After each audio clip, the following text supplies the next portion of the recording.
Some very remarkable footage of North Korean troops participating in battles in the Kursk region of the Russian Federation has appeared on the internet, reports the Telegram channel Ukraine 365. Thus, one can see in the released video how one of the North Korean soldiers, whom dictator Kim Jong-un sent from North Korea to help his ally dictator Vladimir Putin, is sitting in a trench, watching with bewilderment and fear an unmanned aerial vehicle of the Ukrainian armed forces hanging right above him. It is worth noting that earlier, Ukrainian military personnel said that the North Koreans fighting for Russia were physically well trained, but at the same time they were using outdated combat tactics and were completely unprepared to fight drones. It was also emphasized that the DPRK units suffered heavy losses in the Kursk region and are now being replenished, while at the same time the Russian command is sending them into battle without armored vehicles. Recall, Ukraine said that North Korean soldiers fighting alongside Russian troops suffered heavy losses during fighting at the weekend in the Russian region of Kursk. North Korean units that arrived in Kursk last month were involved in assaults at the weekend near 3 villages, according to Ukraine's Defense Intelligence Service. It added that some 30 North Korean soldiers were killed or wounded in the fighting and 3 had gone missing during clashes near the villages of Plekhovo, Vorozhba and Martynovka close to the border. Pentagon spokesman Major General Pat Ryder confirmed that North Korean soldiers had suffered casualties in the Kursk region. We do assess that North Korean soldiers have engaged in combat in Kursk with Russia alongside Russian forces, Ryder said. We do have indications that they have suffered casualties, both killed and wounded.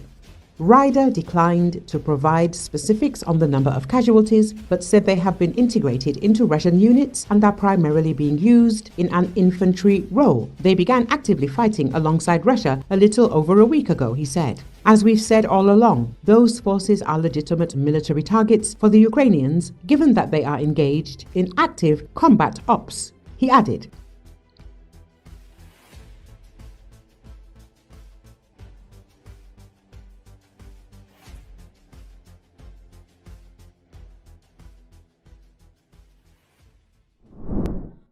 Russia started sending North Korean soldiers to the front. They have already suffered their first losses, Defense Intelligence of Ukraine reports. According to intelligence, Russia has begun to use the DPRK military in assault operations in the Kursk region. In particular, as part of the combined marine and airborne units of the Russian armed forces. The North Korean troops have already suffered their first sanitary and irreversible losses as a result of a successful fire attack by the Ukrainian Security and Defense Forces, the DIU informs. At one of the positions in the Kursk region, the North Korean military was covered by FPV drones. The enemy, including the Russians, lost more than 100 soldiers.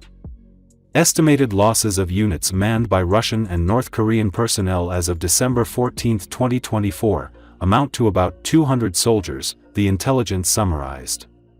In addition, the intelligence service adds that the language barrier complicates control and coordination of actions during the use of DPRK troops at the front.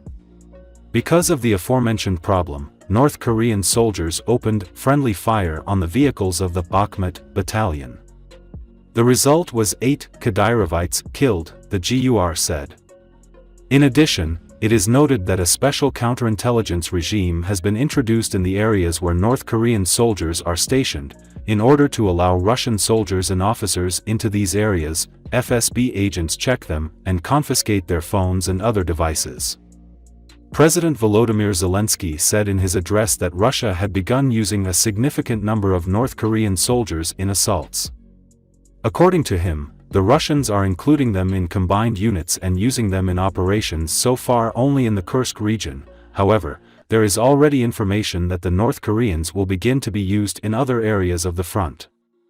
It is worth noting that the fact that DPRK soldiers entered the battle in Kursk and suffered their first losses was reported back in early November, and was then confirmed by President Zelensky.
Local authorities reported one person dead after two Russian oil tankers were seriously damaged following a storm in the Kerch Strait, spilling oil and sparking an emergency rescue operation on Sunday.